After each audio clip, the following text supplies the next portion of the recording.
Folks, what is the deal? I'm the five-star man, Mr. Jacobs, here with Matty G.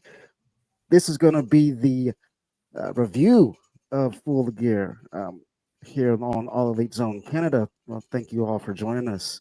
We're going to go right down the list. First match we have is the Trios match with the Patriarchy. That's a really good name, actually.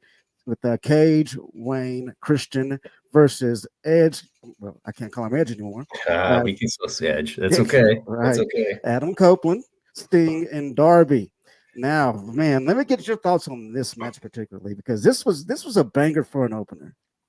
Yeah, and thanks, Mr. Jacobs. Nice to meet you. We haven't actually met before, so it's nice to have you hosting this show for AEZ All Elite Zone here. And I'm in Toronto, Ontario, and you mentioned you're in Colorado Springs, so it's nice to have a kind of a wide range aspect here. But yeah, to your point, I thought the match was done pretty well. I was a little surprised. I thought. Which again, it was surprisingly where it looked like Sting might have taken a little bit of a back seat, knowing that it was his last match. I thought they would have done a huge kind of Undertaker entrance, kind of being his last one, so to speak. But maybe being Sting saying, "Hey, don't put it all on me. It's all about you guys." I love how they all looked. In sync. I love them. The face paint on all of them looked great. They had like the Edge coats, so they had a bit of each of them, which I thought was representing for the team. So, which I thought was really great. And I thought the makeup, Adam's makeup was awesome. Yeah, it was sick. It was great. Like it's had some good. I mean, there's a lot of good talent that was in this match, and of course, I thought for sure that we'd see actually see Adam and Christian, face to face. Obviously, I thought that was happening, but it didn't. And I love how they put it off, and they're just building that storyline. Yeah, keeps building. They're teasing it. Yeah, you know what? I would love to see. Eventually, I mean, I love the look of Luchasaurus. If he was with I don't know, for him and Darby, for some reason in my mind always look like they could be a good pair. It's that kind of like David and Goliath, the small with the big monster. I'd like to see that down the road, but it was a pretty entertaining match. Some good spots. There was some good drama. I think they did a great job of getting the crowd into it. I thought Sting did enough that he was supposed to do. I was a little surprised. I thought, again, maybe this is Sting going, "Hey, it's not about me, guys. It's like, I thought they definitely were going to give him the either the submission or the pin, let him finish off, but no, he didn't, and Adam finished it off. So again, that was I don't know, maybe that's just him being the professional that he is, and it wasn't about him, so to speak. But with that, actually, what I thought, what that kind of brought to mind is, he said he's retiring. Is that just retiring from in ring? Is he still going to have a presence, right? Because if he's still having a presence, we're still going to see some of that entrance. We're still going to see some of that Sting, because he didn't do the whole leave the boots in the ring, and the big wasn't so, he didn't make it so emotional. So that's what kind of lends me to think that maybe he's not quite out. Maybe the ring stuff's done, but him being involved is still there. So I don't know. What did you think of the match? I mean, personally I think that it was a great opener, and seeing Adam Copeland and Christian in the same ring again was awesome. And I mean, and like we spoke before, I mean, they're teasing the Adam and Christian angle. They're really teasing it hard. And I mean, and the bumps they took in this match were insane. I mean, Darby Allin and Luchasaurus, man. Luchasaurus chokeslammed the dude onto the apron. I mean, how long can he take these bumps? How long? I mean, you can't go your whole career doing that. You just can't. It's gonna end up messing you up bad eventually. But I mean, I think at the end of the match, I think the right people won. I mean, I was on my feet in my living room. I was marking out, and to see that what AEW has progressed to now. It may not be this big machine that WWE is, but it's giving it a damn good run for their money. Yeah. Hey, Cody. Oh, welcome, Cody. Hey, how's it going? Yeah, we were just talking about the trios match. Give us your opinion on the trios match. That trios match was insane. I don't know how much I liked Ric Flair getting involved too much. Right. But I like was the just gonna mention that guy's too. too old. I'm just gonna say it, guy's too old. Guy had his final match already, so it's like, should he be taking nut shots? Shit, like I think it was You know what? unnecessary. But I thought it was actually being part of Sting's last match. I thought that was a bit poetic having Ric Flair there because those guys both finished off WCW right in their Right. last match they ever had. So I thought it was fitting. Again, with a pay-per-view, you can go a bit extra, right? And that's having Flair in that bit of like because he's a celebrity, right? So it's like having a celebrity at ringside. He gets to woo. It's Right. fun. Even though he's an old man, people still love him. They still love that little bit. Like, okay, I agree with you. Don't give him any more than that, but that little spot was enough. It was awesome, Right. right? So, and I thought it was even awesome for Christian to give him, the upper jab between the legs, because that is such a Flair move, Yes. and it's always such a villain move to do. So I love that it just solidifies Christian even more as the best villain going right now. I agree. I mean, well, let's see. Going on to the international championship match, Orange Cassidy versus Moxley. Now, this was a pretty good match, also. Let me get your opinion on it, Maddie. It was good, but I don't know about you guys. I'm a little bit over right now. Uh, what Moxley's doing. Something's got to change. And Orange Cassidy, I know they're both good athletes. They're both guys that show up, both good workers. I'm a little tired of both of them. I don't know if it's a character or what. I did like the intensity. I like how it did get started right off the bat. There wasn't a lot of that, the Orange Cassidy, there's little bits of the crowd. Like there was none of that because again, Moxley's not going to put up with that. Did we need more blood? I don't know. Is Moxley capable of having a match without blood these days? I mean, it's almost like you're setting yourself up where people are going to go like, "What do you mean no blood?" Instead of having it as something special, it's almost Right. becoming a given. And that's what I'd say. I like to see things toned down or keep more of the blood for the pay-per-views, or Yeah. and the match we're going to talk about in a bit, right, with the Texas Death Match, right, where okay, you can see why, but he's just fighting Orange Cassidy. Is blood really necessary? You know what I mean? So, again, good athletes, good match. I was a little surprised. I thought Moxley was going to take it personally. Yeah. So that's a big win. That's a big win for Orange Cassidy, solidifying as probably as the greatest North American champion, right? Right. But, I don't know. So, anyways, I'll pass it back to you guys and just get your thoughts. What do you think, Cody? I don't know really about like how I felt about Orange Cassidy really throughout that whole match. It was really like felt more of a struggle than him winning as champion. It felt more Yeah. like a big mountain he had to climb, and then like it took 6 of his finisher. So like that's got to say something. Like if it takes you 6 times to punch a guy in the face and he just doesn't take it, it's like you might need a new finisher. Well, I think that was more of a show of respect to the toughnecks of Mox, like Yeah. because that was actually a surprise. Like I said, I was surprised that Mox didn't win that. So if he's going to lose, he had to be beat down really hard. So I think that was a respect type of move for Mox, more than it being that Orange wasn't good enough, right? He just had to go that extra mile to get past Mox. I think that's all it was. It's just I think at the same time. Oh, go ahead. Go ahead, Cody. because like when he was Fire Ant, like he had such a big array of moves, like so many different like finishers he could end the game and anything with, and then he just as soon as he gets big and settles on AEW, he goes for the Orange Punch 6 times. Like the guy could do anything.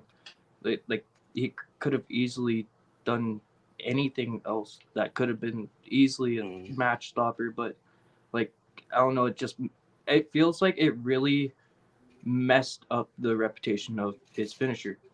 Like, because how protected is it now? How many people are going to kick out of it now?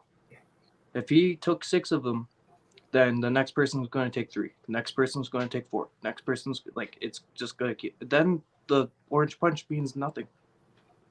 That's a really good point. Yeah, and I get your point. Either he's got to, if that's the case, then he'll have to come up with something else and have a new finisher. Because there's no point if, like you said, if guys are going to keep on kicking it out, and he has to use it over and over.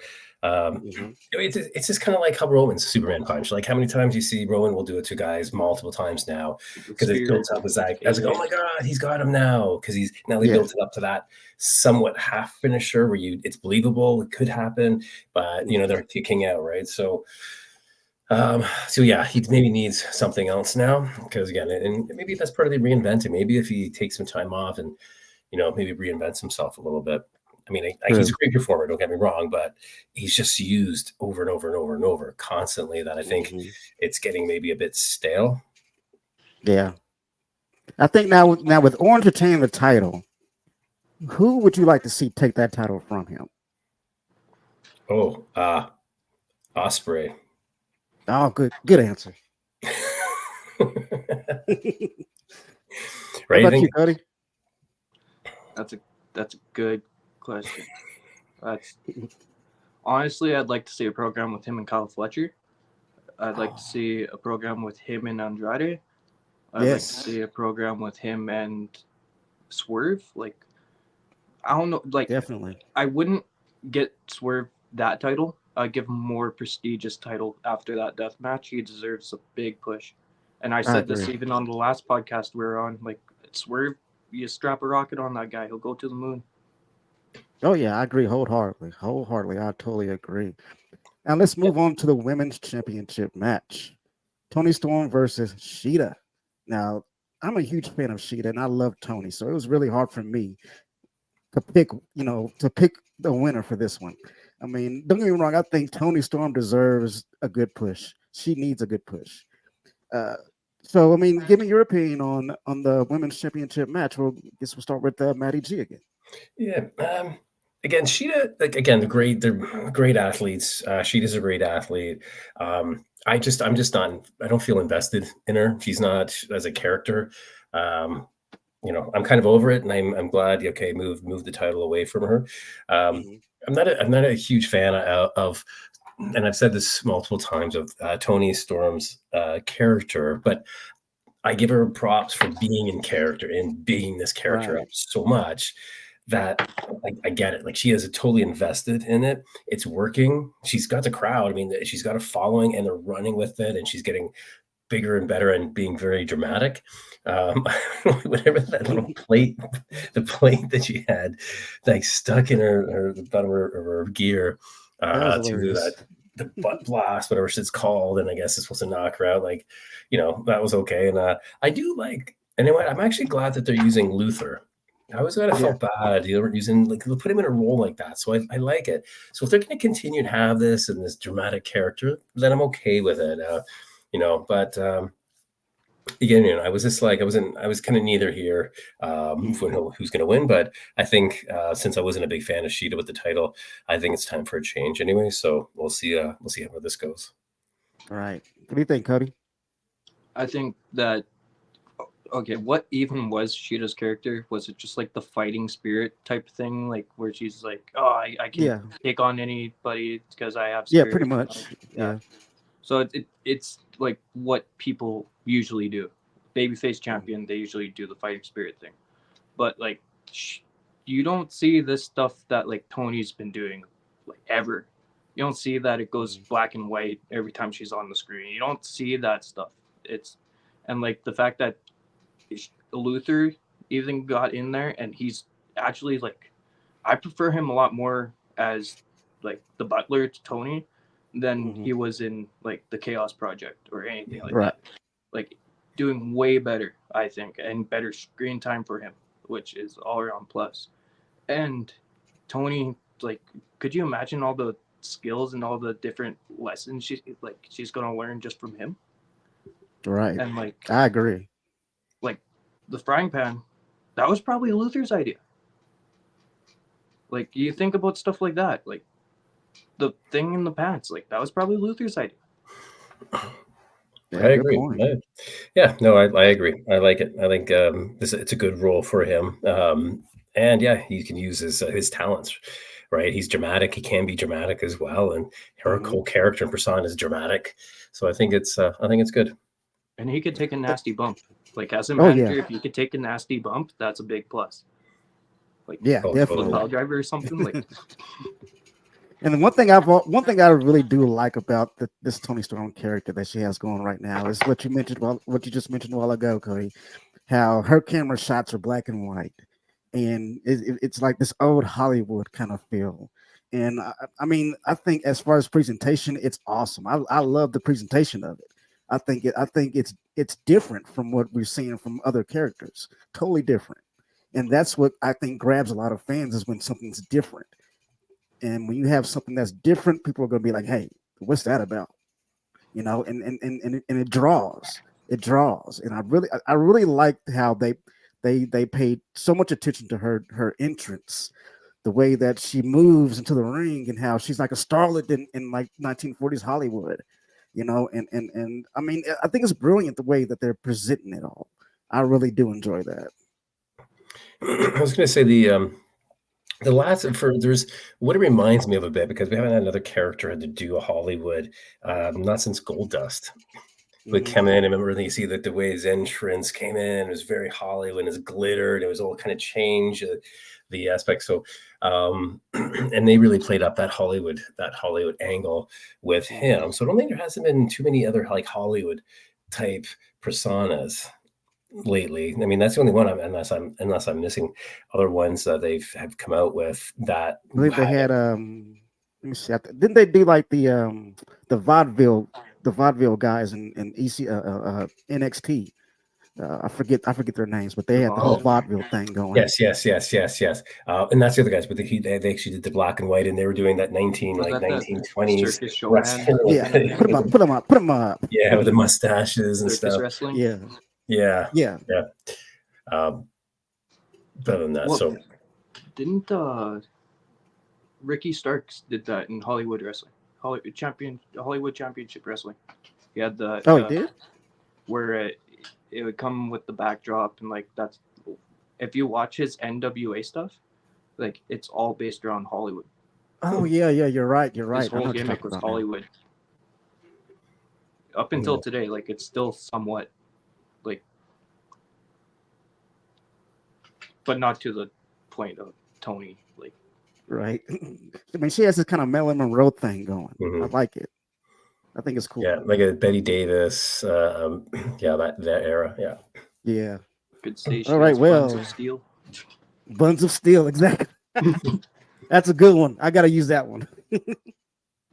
Okay, which one we got now? I think we're going to the let's see, the four-way ladder match. This is with Big Bill, Ricky Starks, FTR, FLI, and the Kings of the Black Throne. Man, this was exciting. Honestly, because I love ladder matches, and then when you have a bunch of bodies involved in the ladder match, it just makes it more fun for me. I l- I think from the first time I ever witnessed a ladder match, I was drawn to these kind of matches, and not particularly because of the people in it, but because of what they would do with the ladder, how they were incorporated, the things they would do, the moves they would make, setting up stuff. I mean, that's always caught my eye when I watched these ladder matches. What do you guys think? Yeah, it was a really good match. Excuse me. Um, I just kind of watch sometimes. The only thing I like ladder matches, but it's almost sometimes they feel you always have to keep on upping. There's something new has to happen. And when that happens, there's always an extra level of danger that comes with it because someone's trying to do something they haven't seen before, which is always a little maybe Right. risky. So you get that little bit of that where you like, oh, because there was a Yeah. few, when Brody went on and kind of they set up like on the ring and set the ladder going across to the barricade, and The he was ladder like bridge. yeah, and he Yeah. went through and bang and like sometimes I look, I'm like, I'm not sure who it hurts more. Right. Obviously, he's protecting, who's going down. So I Mhm. think Brody took the brunt of it. But like those I think moves, so. man, there's some brutal hits. This was a big win. This is a big win for Ricky and Big Bill because Yeah. there was some good company in that ring. Again, I was a little surprised, but they're really pushing. And I'm not a big I'm not a big fan of them as a tag team. I'm not convinced yet. Maybe because I haven't seen enough Collision. I see more Dynamite than the other shows, so maybe I'm missing out. Some of the character development with those two. But again, they won this match. That's a huge win for them to kind of solidify them as champions in this league or in this division. Yeah. What do you think, Cody? Yeah, I was thinking about like all the different moves that they're doing with the ladders. It's just insane. Like if you mess up and say you hit your head on top of the rung of that ladder instead of your head going through the 2 steps, then you're taking a nasty bump. Right. That's not fun. And then was it Dax or was it Cash that did the frog splash onto the ladder? The bridge. I think it was Cash. Was it before or after? Yeah, it was Cash. That Brody did that? Cash. Yeah, because it was the same ladder.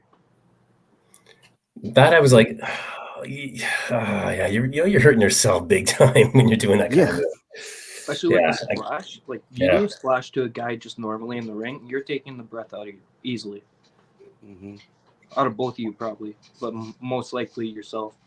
Yeah, that's like one of those moves I cringe at, like almost like unnecessary. Like, it looks great and it gives a huge pop, but it just looks too dangerous, man. These guys are like to risk your career for a match. I don't know. Maybe I'm just getting old. I mean, I agree with you because the thing is that this younger generation, man, they're doing all these crazy bumps, and I mean, you have to have some kind of sense to know that okay, you can't keep doing these bumps because it's gonna shorten a career. I mean, that's the quickest way to end a career is by doing these crazy bumps every night or every other week. I mean, and like we mentioned that with Darby, I mean, like you can't keep doing that without some kind of repercussion with your body. Something's going to go on with your body eventually, and I'm the same way. I cringe when I see these certain moves, because I know that they may not feel the pain now, but I know down the line it's going to hit them. It's going to hit them eventually. It happens to everybody that does that stuff.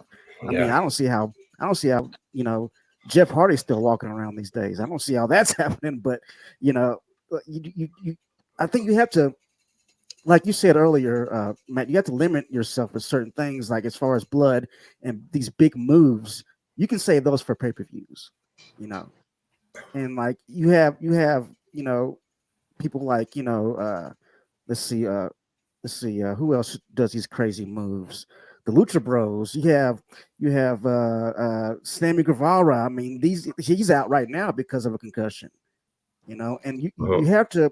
I feel like a lot of these young talent. I mean, they want to go out there to entertain the audience. At the same time, they have to look out for number one too. They have to look out for themselves and their body, their health. And a lot of times, I feel like they just throw that out of the window just to entertain us. Yep, and I think, but that could be applied to all sports, right? Look at football players, right? What they do, all these guys, they blow it on, like they just go hard. They blow out their knees. They blow out like just because they're going hardcore, just to entertain us, right? You're right.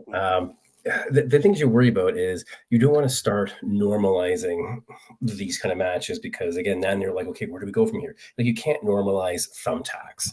Right, that's it. Or you can't normalize barbed wire chairs, and I kind of feel that's where we're kind of getting to that point because like ECW normalized that, and you tuned in and expected it. So that's when you've got guys that will just continue to go higher and higher, just because you have to break the ceiling of being on that create this normal ceiling. So, and you guys like New Jack, and you get guys who are just I was just thinking about that, right? And then you bring in dangerous guys who are dangerous because those are the guys that can withstand it, right? Nick so Cage. Yeah. So I think Tony Khan just has to be conscious of the direction that he wants to go or where it's leading, right? If he wants to go this, more of a attitude era ECW type approach, which does get a huge pop, and there's definitely a big crowd for it in that demographic. But again, at what endangering, the talent, and which talent's going to go like, you know what? I don't want thumbtacks in me right now again. I'm done with it. Right. It's like, why is Kenny Omega? Kenny, again, love the guy, and he takes bumps like no one else. Like he's one of the top guys, and he is still not above getting thrown into a barbed wire chair in the corner, right? So Right. he doesn't have to. A guy like that doesn't have to do that, but he does. So, anyways, I guess going back to it, but we just have to, I think, be careful how we normalize some of the violent type of matches. Well, you gotta also think of it as like, it must be somewhat of an ego thing too, to get like all these high spots. They get put on these compilation videos, put onto YouTube, put onto like TikToks, put onto whatever, Facebook, whatever. And all these clips of these guys doing these crazy, crazy moves, those are the ones that get the views. See, the ones of actual technical wrestling, of people actually like doing it like Japan or like NWA, like then like people are just like, it's not as entertaining as seeing somebody get like a pizza cutter across the head. Like it just doesn't compare to the excitement level of it. So if people like, I know like from experience of talking to professional wrestlers myself, they prefer the standardized like, okay, we're gonna wrestle like a pure match. We're not gonna do all this hokey pokey shit. Not gonna do this like all this blood and shit like that. Like lots of professional wrestlers actually despise deathmatch, and they think it's like a big thing that's wrecking the whole sport as a whole. And which in some cases, sure, it could. Like CZW, like every single match, a hardcore match, every single match, like they had to fucking, sorry, pardon my language, but they had to really like think out of the box for these different weapons. Like they're using gusset tapes, they're using things to put together houses. Like think about that. It's like those things hold together rafters. Those aren't not supposed to go into your skin, and they're just hammering it into this guy's head, into their back. It's like, okay, and what's gonna happen for that guy in the next 2 weeks? Is he gonna be able to wrestle? Is he gonna be able to do anything? Is he gonna be able to even hug his kids because of how bad his back stings? No, the guy's not gonna be able to get out of bed for at least a week, and say goodbye to that bed. It's gonna be covered in blood by the end of the week. Right. It's funny to your point. I'm sure this is the same conversation happened after that 3-way TLC match. I think it was at WrestleMania with the Dudleys, Edge and Christian, and the Hardys, when they're using it and just doing crazy spots. And I know after that, they're probably having the same conversation going, my God, what do you like when Edge spears Jeff Hardy in the air? And comes down, like it was one of the best spots, like I think, of all time. Which again, they were doing stuff, and I'm sure the same kind of conversation was happening that we are having right now after a match like that, where guys are like, what are they doing? They're going so extreme. This is so dangerous. They're just doing crazy, dangerous spots. That's not even wrestling. Now they're going to kill themselves. So again, every generation is going to have them, right? Who's always going to go to extreme. So I guess we're always going to have come full circle with this stuff again. Oh yeah, always. It does seem to work. Like these people getting the clips and stuff, they're getting exposed to like all these younger people, like that have like 1 year of wrestling under their belt, and it's like, okay, they already have a multi-year deal with AEW, they already have a multi-year deal with NXT, multi-year deal with ROH or whatever. Like it's crazy, like how much like social media has impacted wrestling as a whole. Like just being able to see all the different talent from around the world and not be so limited to what you can bring in and bring out. Absolutely, 100%. I mean, I've never had some exposure myself right now to like Japanese wrestling back in like even like the 90s and the early 2000s, when a lot of the guys from WCW were going over, like when Scott Norton was champion over there. I'm starting to see more clips of that. I just wasn't exposed to it back then. You always had to get like VHS tapes or like find who had it or order off some websites. Right now, just like having all types of versions and styles at your fingertips is really Yeah. cool. And even seeing having access to vintage stuff, right? I mean, if I was a young guy and I was getting into wrestling, I'd watch a lot of the vintage because you want to get the old school style down as well Yeah. before you're into the new, right? Because you want to be able to the grappling, the storytelling aspect of it. So, and there's some badass wrestling. I'm finding some clips from early WCW, and I was like, man, there's some really good wrestlers. I kind of looking back, I'm like, these guys would stand up today. Like a Chris Canyon, I guess it was. You know, like I watched Chris Canyon and Saturn. Like those Great matches. example. Wow, and these guys were innovative, right? And it was just Mm-hmm. it was an awesome match. So yes, like I know we kind of segued there, but to your point, Cody, getting exposure, and that way too, even with the of us getting exposed to the different styles, it's giving a chance to these young guys to do those little videos to put up that are getting that exposure that was never there before, right? They always had to try and Right. find a training camp or go to like a Owen or Bret Hart's school. We're going to do tryouts, or you had to find these things, or at least the exposure. You can put together some really good material and fire it off, or start getting a following, right? And you can see nowadays followings mean a lot, right? So if a guy's doing the hard work to promote himself and doing well, a promotion's going to pick him up just for his promotion purposes, like for what he's doing for the business, what he's trying to do for himself.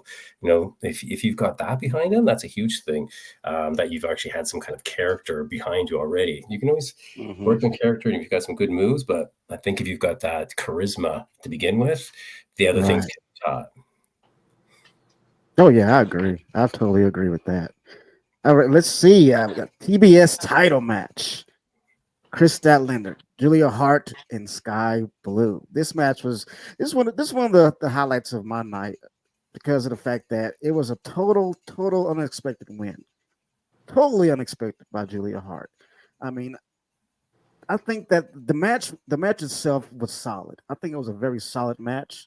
And I think the way that it ended, I wasn't upset about it. In fact, I was happy to see Julia win the title. I mean, I think that she does a good push also, and from her character and how it's evolved from this cheerleader up to this dark, sinister character she has now. I'm all for it. What do you guys think?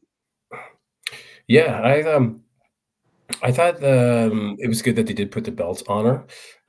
She needs that to kind of solidify herself as an equal part in the House of Black. I know she was like 29 and won her last like 30 matches. I know there's a lot of just squash matches and stuff, but it was help building up her character. She's got a great team behind her. You've got like some great minds that are working with you. So how can you fail? But I think because again, I think the House of Black has had a couple of losses, so this is bringing the belt. I think that's a good thing for building up her character and solidifying her as a full part of the House of Black. I do like that Sky Blue's changing her character. I like that she's getting away from this bouncy, hat backwards, bubble chewing character. So I think I'm glad that they didn't wait too long to do it.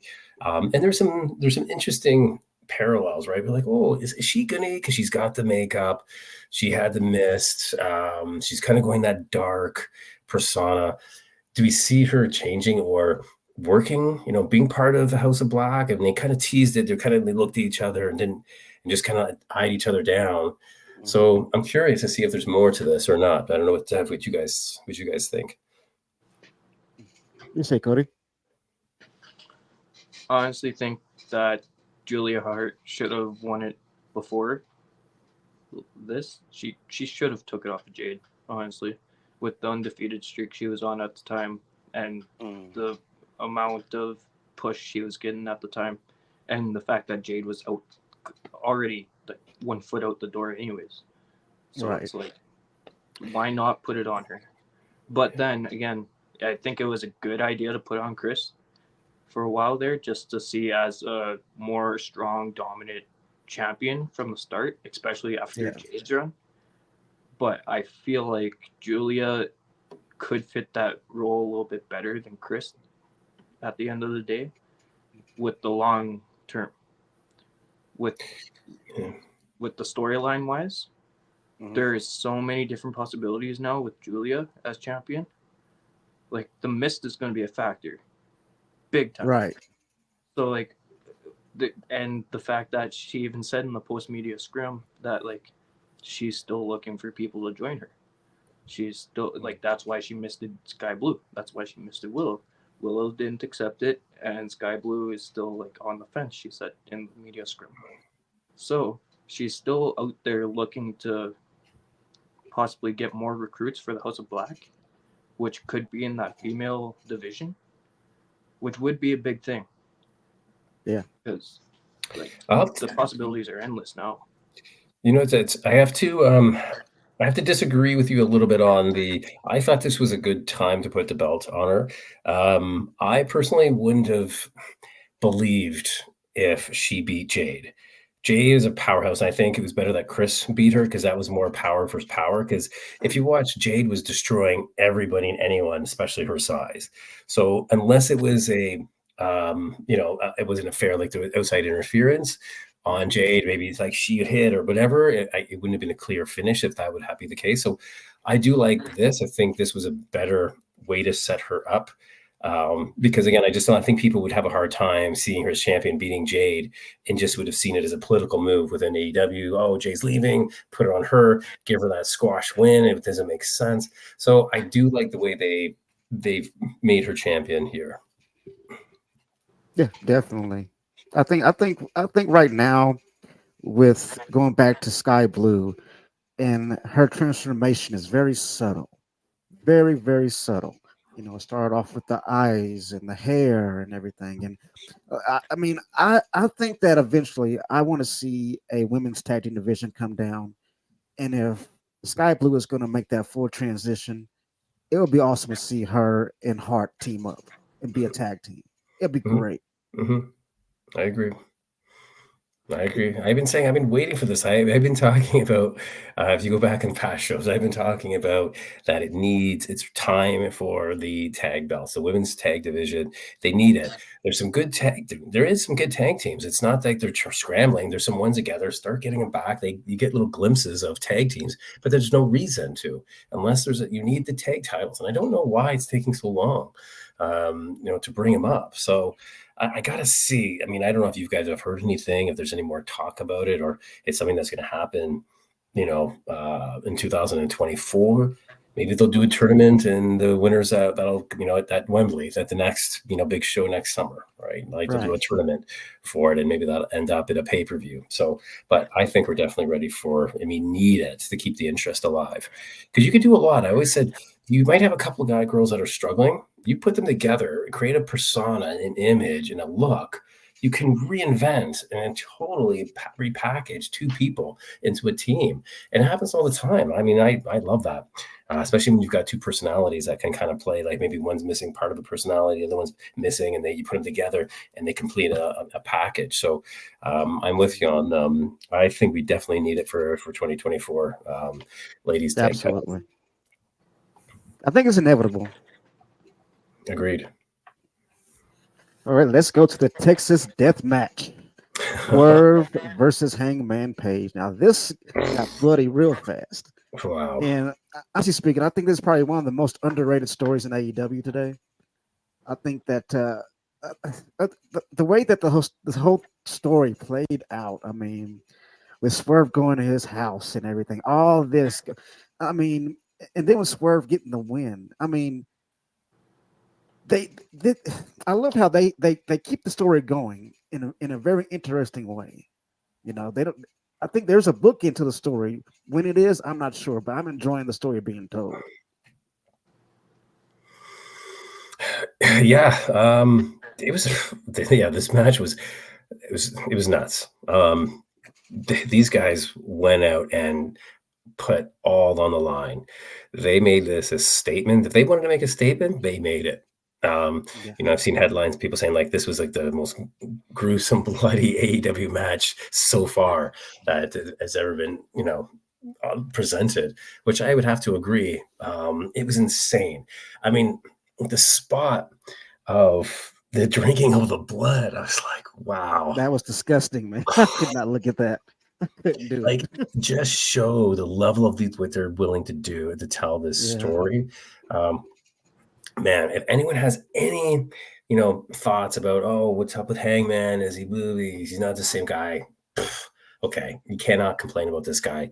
And Swerve, this guy is going to be, I think he's going to be TBS champion to start. TBS? I mean, the TNT champion. Yeah. He's going to take them all. Doesn't matter what it is. But yeah, he's definitely on the rise, and I think his character is even more solidified more than ever. I can only see it going up from here. I mean, it's where do you go with these guys? You guys, so Right. I know I kept on watching it, going, okay, this isn't going to end. Nope, something else. Is this going to end? Nope. They bring out something else. I'm like, why are you doing a moonsault off the ropes with a chair wrapped in barbed wire? Like, it's just insane. And the cinder block, I don't know if that one cinder block, it was supposed to break it didn't break. Yeah, but then I think it was worth that it didn't. Man, so I don't know what you guys thought, but I was it was one of those matches that kept going. I couldn't believe it every time they just upped the ante and they kept going and going and going. This was definitely, for me, match of the night. I hope they don't have to go. I think they can calm down the extreme after this. I just keep it to special occasions, because we don't need to see this on a regular basis. But they did a great job. It was very entertaining. What do you say, Cody? I think I hope Swerve got tested before that. Yeah. Like, that's a lot of blood that he drank.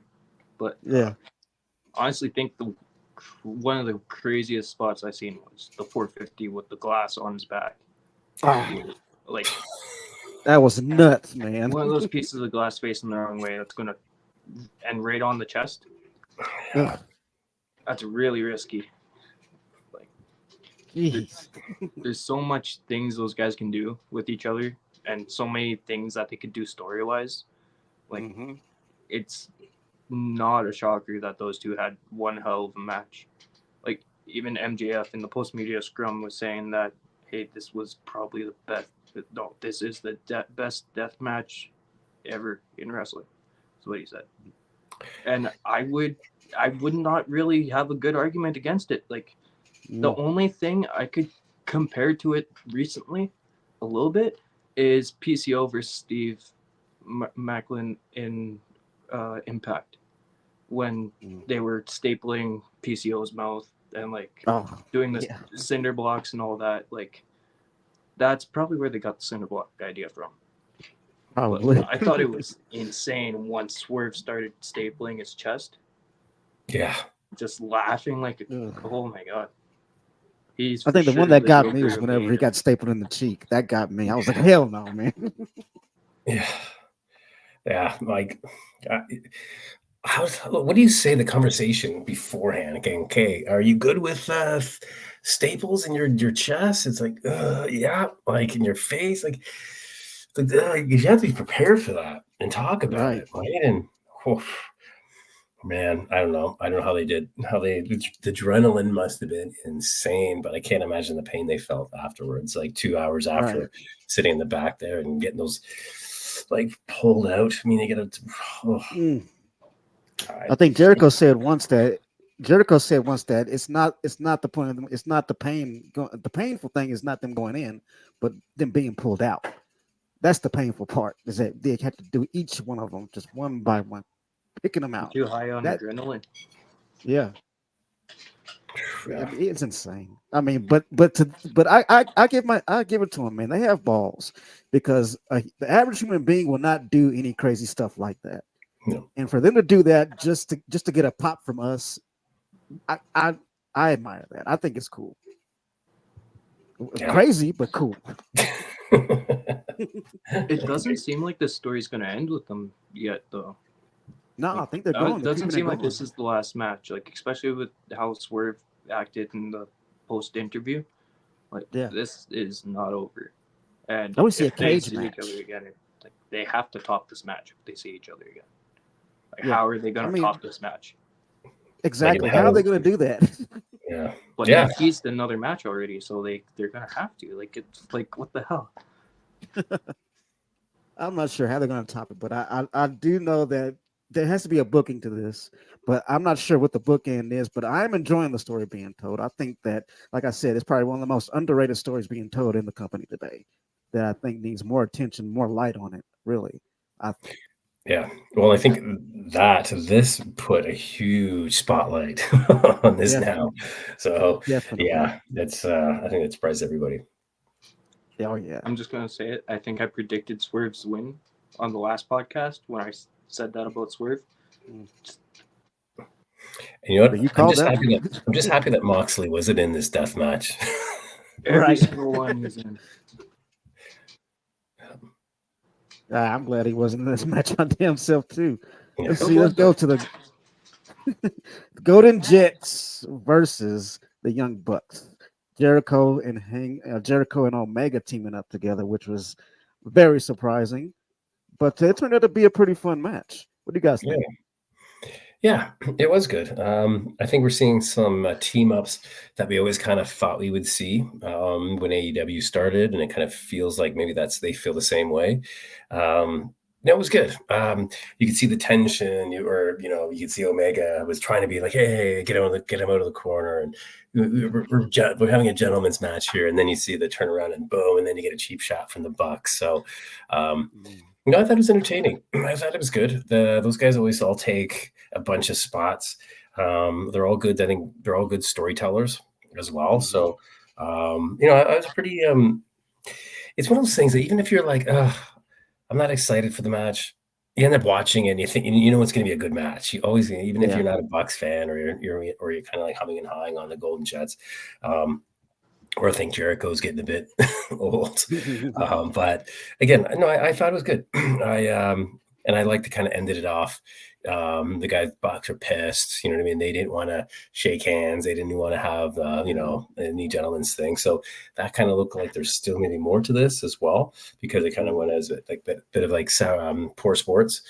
So I still think it's going to end up with Jericho turning on Omega because they always play like Omega's always blind to these guys, and who's your real friends and all that kind of stuff.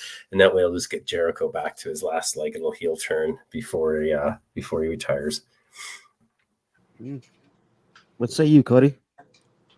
So I honestly thought that this was coming. Like this was a long time coming. This match, because like the amount of history that Jericho and Kenny have, and the amount of history that Kenny has with the Bucks, like this was gonna happen in or without AEW. So it was just a matter of time and place for this because in Winnipeg there is a promotion called CWE, which the owner Danny used to be in a tag team with Kenny Omega, and apparently through those shows is how Kenny and Jericho met. Oh. So like there is a long like this would have been like 20 years ago. So they have a long history together. Like lots of people don't know it because like Kenny was an indie guy at the time, Jericho was WWE guy, so it's like don't really see those two worlds mesh at all unless like you're from the same place, which I thought was very fitting for this tag team. Like especially seeing that they're both from Winnipeg, they're both like in the. I would argue that they're both somewhat past their prime. They like they're not fully out of their prime, but they're like slowly winding down, and you can see it. But like lately, I think that Chris has been pulling Kenny lately. With Kenny's vertigo and stuff, you can tell it's messing him up in there. Slowly over time, it's like the V triggers are starting to get a little bit more messy. The coming off the ropes is getting a little bit like weird sometimes. Is he still complaining about vertigo? Yeah, he's just the last pay per view. He was saying something about wrestling in a spinning ring. Yeah, I can't imagine that. That's like the absolute worst. I can't imagine doing all of that, all those moves, and your head is spinning. I don't even know how he could perform like that. if you really want to know about Kenny's vertigo, I really recommend you watch that video of him getting the chiropractic adjustments with that really famous chiropractor doctor. Like he goes really deep into it and says like he's been struggling with it for 3 years now, and like Yeah. he's had to learn to wrestle in a spinning ring. He's had to relearn how to wrestle, which is Wow. insane. That's like there's a guy that's blind that wrestles. Yeah, Like, I've heard of that. yeah, Heard there of was a him. tag team. Both of them are blind, and they both won the tag team championships in Canada. But it was like first time ever that happened. Yeah. But it's almost like he's wrestling handicapped all the time. Yeah, pretty And to much. be Yeah. wrestling at his level, at the like how he's been, especially the past 3 years, you look at the matches he's had, and he's been struggling with this whole time. Like, Yeah, that's amazing. you gotta give the guy props. Like, even if he's slowing down a bit, like the guy's done and been doing like the top work for the past like years. So it's like can't really be upset with him for like winding down a little bit. Can't. Same with Jericho. Right. Jericho says he feels like he's 40 again. In the post match after after Full Gear, he was saying like I feel young, I feel great, I feel like I'm moving a little bit better than I was before. Like he thinks he's in the prime of his career right now, which I would argue like at his age, you see other wrestlers compared to him, Yeah. they're retired at 40, 45. He's 53.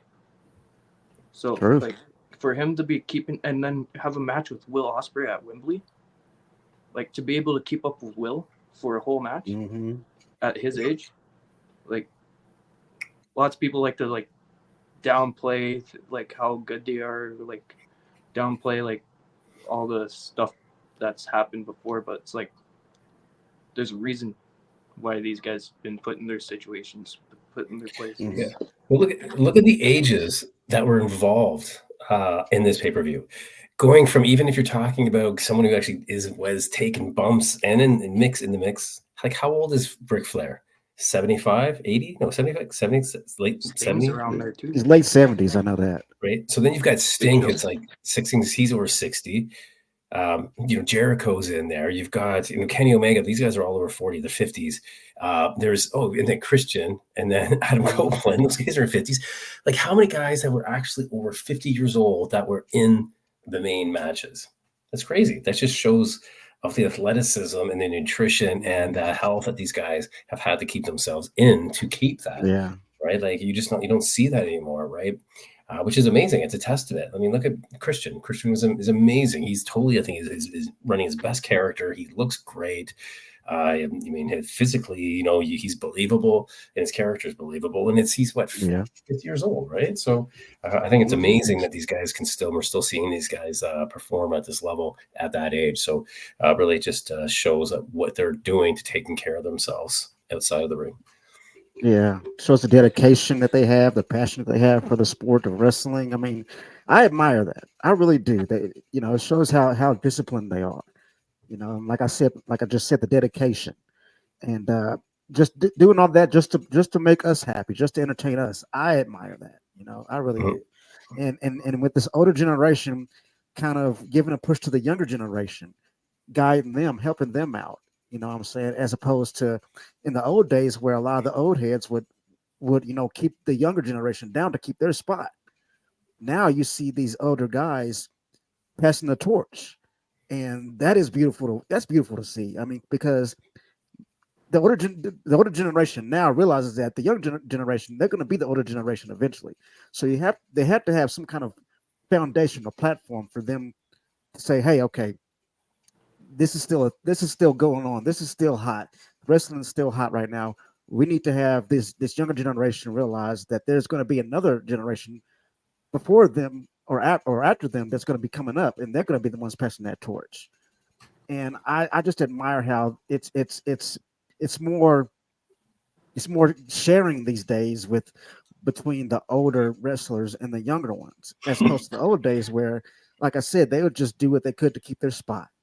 And I admire what they're doing today in wrestling as far as the older wrestlers passing that torch. No, I totally agree. It seems like before it was like everyone was just out to get theirs. It wasn't like guaranteed contracts. So guys were just trying to get whatever spots, and they just wanted their buddies in the spots because they wanted to make the most money. They weren't worried about young guys popping up. A lot of them didn't were only doing it for the money at that point. A lot of them again, and that's also a lot of the guys were facing addiction, right? So when you're facing and working with addiction, you're not thinking about sharing and caring with everybody else. You're just worried about yourself. You're trying to keep yourself somewhat healthy and healthy enough to wrestle. But these guys, you can see it though. And that just shows, like, again, when I'm to your point, I'm thinking of like the Brian Danielsons, the Adam Copelands, the guys that have such a love for the sport that they want to pass on that knowledge. They want to see us succeed. They don't, they don't see that. Hey, I don't care when I'm done. I'm not making any more money anymore. So why should I care about what happens after? So I love that they're still all about being the coaches. They still want to be involved. They want to train and pass along those skills and those acting skills, right?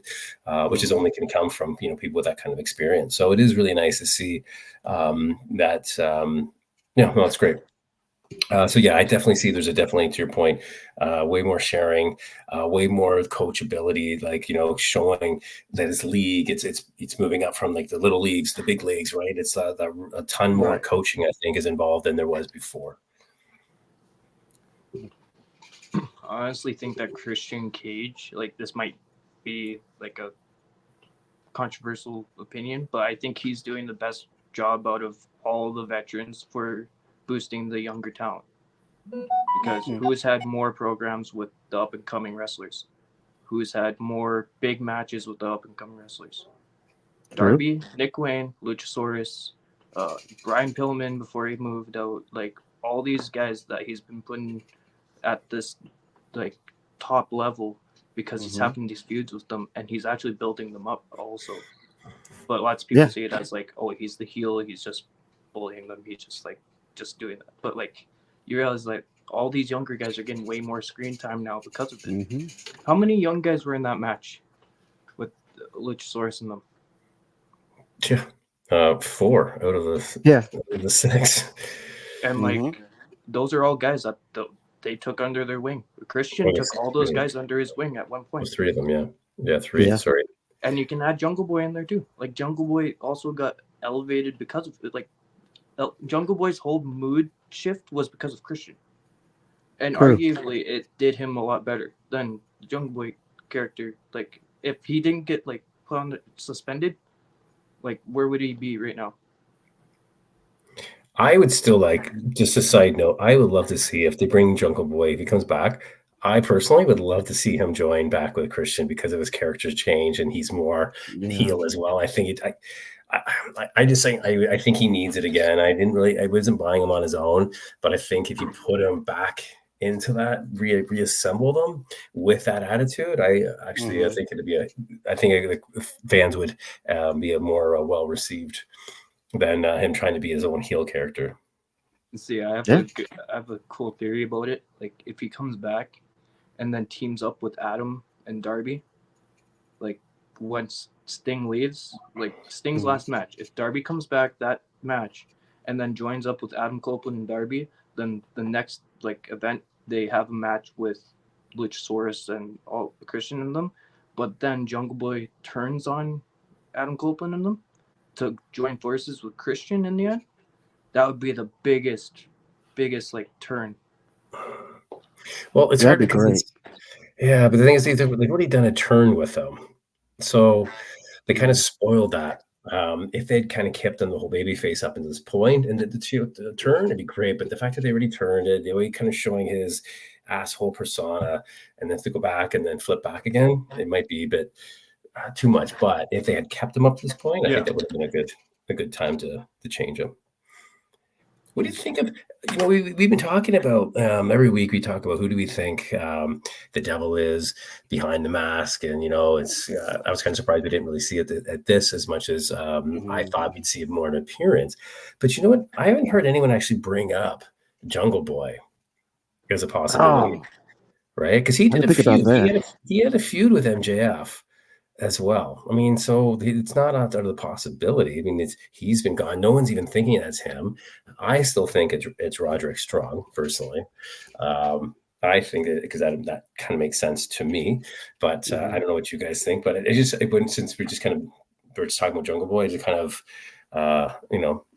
lit that little spark there. That right, maybe it could be him.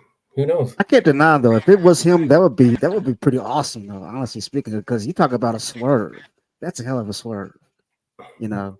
And for me, I'm thinking that it could be Kyle O'Reilly under that mask. I mean, it makes I sense said that if it last. was Kyle O'Reilly. I said that last show too. I was like, that could be Kyle O'Reilly and Red Dragon. Yeah, That could be Bobby Fish in there too. That could be Adam Cole, the Devil, Bobby Fish, you never and know. Kyle O'Reilly. And then who else do they have? They have the Kingdom. That's 5. Yeah, That's the amount of people that have been doing the stuff. It's been 5 masked people. hmm So if it's Mhm. the that's it. Kingdom and Red Dragon and Adam Cole, makes a lot of sense. Oh yeah, Yeah. Because again, even if say if it was Jungle Boy, then who is with Jungle Boy? If that was the case, right? Because I know Yeah. there's other guys. He's got a group, so he would yeah. have had to assemble a group. But what you're saying with Red Dragon and the Kingdom, that's a pretty solid prediction. Oh Because yeah, Kyle has been definitely. posting that he's been rehabbing, he's been doing deadlifts of 200, he's been doing all this stuff. He's like ring ready already. So it's just a matter of time. I agree. Cool. All right, now we have the main event. I'm gonna preface this by starting with it started off in 0 hour whenever MJF was attacked. And they injured his leg. Guns, I believe, did that to him. And pretty much they were like, okay, well, he's out. Adam Cole, being the good friend he is, he says, no, I'm gonna be here. I'm gonna step in. If my buddy can't be here to do the match, I'm gonna do the match. And I remember MJF was like, don't let him take my title. That's if that's great acting. I mean, come on, MJF where's his Oscar at, man? But that starts off the whole thing. Now MJF is out for the moment. Adam Cole steps in, so now we have Switchblade and Adam Cole for the championship, and the way it ended was pretty dope. Now I'm gonna get your guys' opinion on the main event of the show. Uh, I just love when wrestlers just change anything on the fly, right? Like, oh, hey, this okay. So again, okay, so you're gonna take over. You're gonna go in the match for me. Okay, I'm gonna do that. Okay, now I'm coming out. Okay, now it's me again. And I love it. Just you know what I mean. I love when the rules. I love when the rules of wrestling get bent. For a storyline, which is in this case. Again, it's entertaining. I'm actually becoming a bigger Switchblade fan in the last little bit. I think he's done a great. He looks good as a champion. I've actually liked watching him come out with a belt. Yeah. And I'm wondering if that is for like a bit of a foreshadow, right? And going, hey, he looks pretty good. If that looks good, if the company kind of sees the way he handles it, I love the bang bang belt. I love how he kept the triple B. I think that was it was good. MJF's getting a bit much. He's dramatics. I mean, I get it. It was an entertaining match. I thought it was okay. I mean, the way it ended. A couple other guys in the group, in the AEZ group, I thought it was a pretty disappointing finish. So I was kind of going in there, when I heard that, I was like, okay, what are they talking about? And I thought it was a pretty fair, ending. Yeah. Retain the belt. I don't think the story's quite finished. So yeah, again, lots of spots, entertaining. But what did you guys think? There was no devil. There was no That devil was the whole pay-per-view. What's up with that? Like I would have at least liked to see a cameo on the screen. Like at least Yeah. have one of the guys in the crowd or some shit. Like, come on, at least make a reference to the thing you've been building up for the past month. It's and to have it at Full Gear to not reference it at all, just seems like they missed the mark on that one with that. But also I get that Adam was there when he got put in the ambulance and stuff, told Adam, but if you were really going to get somebody to defend your title, you're really going to get another guy that's injured. Like, you have a bad leg now, so you're going to get a guy that also has a bad leg to take your spot. It's like, right. it just didn't Right. make logically. It didn't make sense. Yeah. Like, Right. he has just as good as a chance as you do, because you guys both have messed up legs. So it's like, True. Yeah. it didn't make sense like in my head, and then it's like, oh yeah, he got injured at the start of the pay-per-view. How long's the pay-per-view? Oh, it's like almost like 12 hours. It's like, okay, he has a lot of time. So it's like, I don't know. I just felt like it was really like thrown together last minute. Like, I don't know. It felt like rushed. It felt like it wasn't the original plan, but then it got thrown into there. Because if it was the original plan, you'd think there'd be a devil match somewhere. You'd think there'd be like other things to the storyline. You'd think there'd be an alternative ending to the match. Because So why was it okay for Adam Cole to be cleared walking down with a brace? Like any other storyline, like no, he's not cleared, he can't wrestle. He just takes over and goes down on crutches and like, okay, I'm gonna fight now. Like Right. that, like Connor, Cody. Like to your point, that doesn't make sense, and that's what I'm saying. It kind of like when things get the rules get kind of bent just to appease a storyline. I don't like that because I don't like it because what's the whole point of having rules? You know, if you're not going to follow them, like so, like or just make them when it's convenient. And so I don't like that. So to your point, I didn't really understand that whole aspect, like why they even did that. It didn't make sense for Adam Cole to go down. Like, they have the lackluster entrance too. It was like really I think at the end of the day, you have to suspend your disbelief. You know, of course, if this was reality, of course, there'd be no way he'd be able to go down there and wrestle. But it's wrestling, and that's what I love about it. Yeah, what are you talking about? Wrestling's real. It's real to you, damn it. Been in a ring. Yeah. But I mean, one of my favorite parts about the match was when MJF came back driving the ambulance. I loved it. I marked out. I was like, hell yeah. I loved it, man. Didn't Stone Cold do that? Yes, someone must have for sure. Somebody has. I'm not sure if it was Stone Cold, but somebody has before. Someone definitely. Even if it was Roman or if it was McIntyre or somebody did it. Yeah, I think it may have been Roman. It would have been like Braun and Roman or something like that. Yeah. But it's been done before, so it's like it wasn't really out of the realm of possibility at all that he would do that. Hangman did that. Did he? Yeah. Because think you may be right about that. Hooking off. It was something with his arm or something, and then he came back, and then I don't know, the match went. But, I do like when MJF does play to the city that he's wrestling in. He had the Lakers colors on, which was kind of cool. So I like when he does that, where with the certain cities that he's in, that he kind of takes on those colors, which I like that. I like when wrestlers do that, almost paying homage to the city that they're in or certain teams. So that's I always find that's a bit of a nice touch. Like MJF retains the title. Go ahead. I'm sorry. Go ahead. When he came to Saskatchewan, he had green trunks on too. Like that's when he wrestled Big Bill and Ricky Starks, and these Slam. Big Bill made that really weird Twitter post about him being 600 pounds, slamming him in Saskatoon. It's like, couldn't even say Saskatoon right. Now with MJF retaining the title, it's been said that he was legit injured. I'm not sure how true that is. Now, if he is legit injured, what now? I don't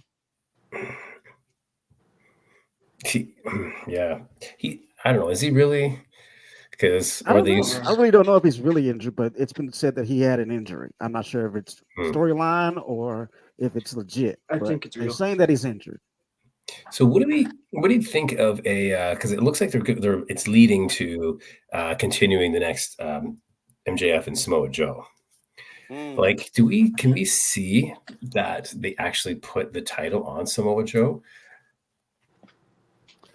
I mean, I don't see anything wrong with it. I wouldn't be mad about it if that happened. I mean, I feel like Samoa Joe would be a perfect candidate as the championship of AEW, as a champion of AEW.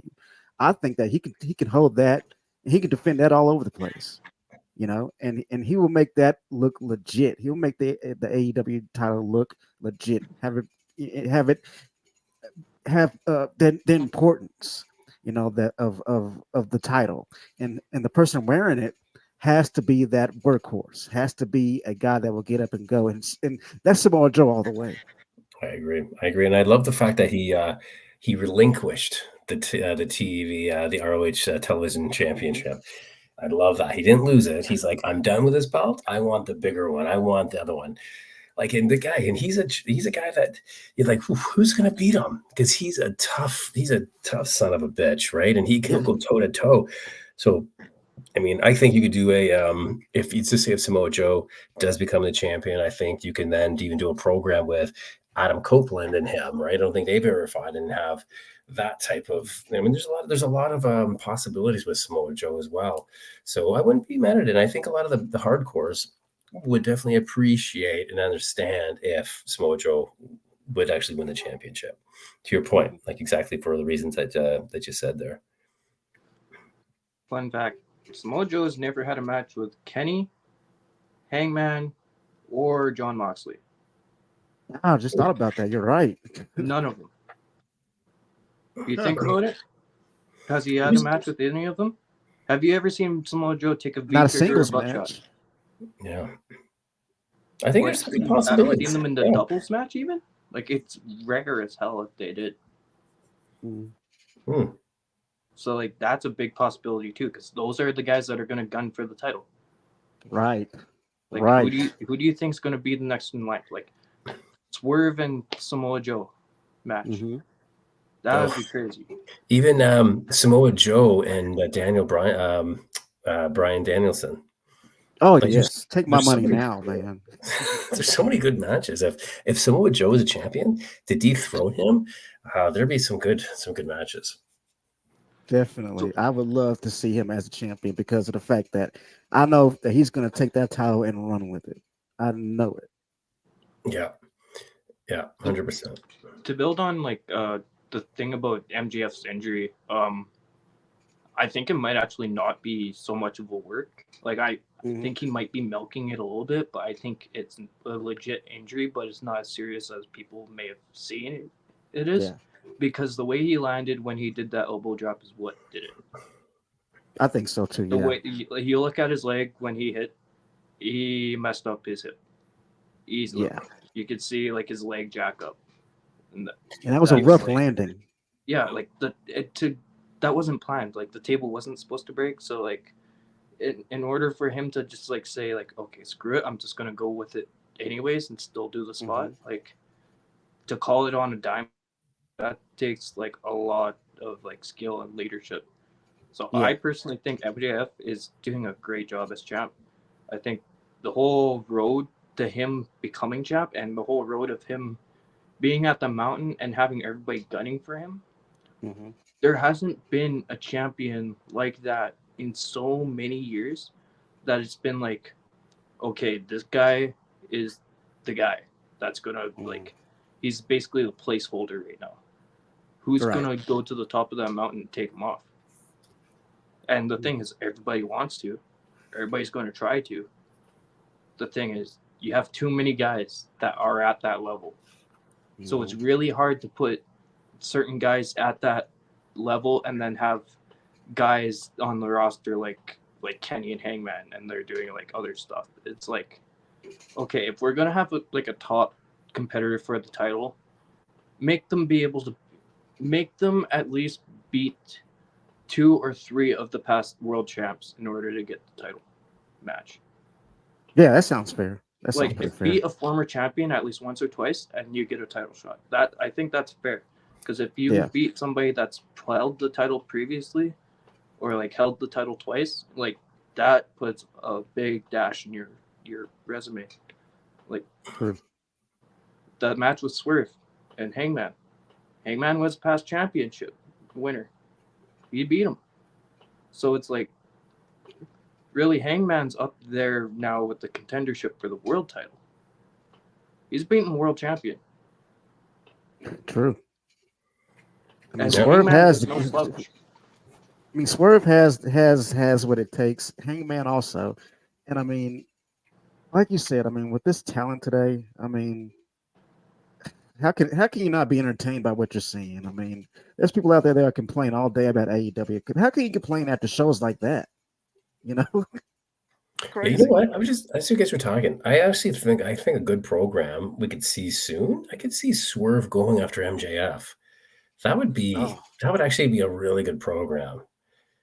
Like, because I'd I pay for that. right, because Swerve, I mean, and because Swerve has really solidified himself, right? Especially he's got that heel, he's got that Stone Cold type feel to him, where he's so bad you can't help but cheer for him. Yeah, Um, anti-hero. yeah, exactly. So and MJF is the anti-hero, right? Hmm. He's the scumbags. You've got two guys that are heel in nature, can kill on the mic, kill in the ring. I think that'd actually be a really good match too.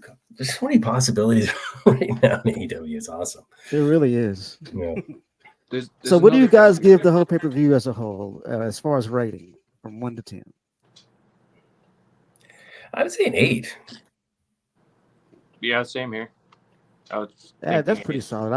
I'll say 8.5 here. That's pretty fair. That's pretty fair. Yeah, Yeah. yeah, it was good. Yeah, it was good. I'm glad they had a strong pay per view. I'm getting tired of hearing all the numbers are down, no, all this crap. What's nice to see, nice product, nice full arena, great presentation, great match, Yes. great production. I'm like, okay, great, there we go. That's all we needed. Really good pay per view. Exactly.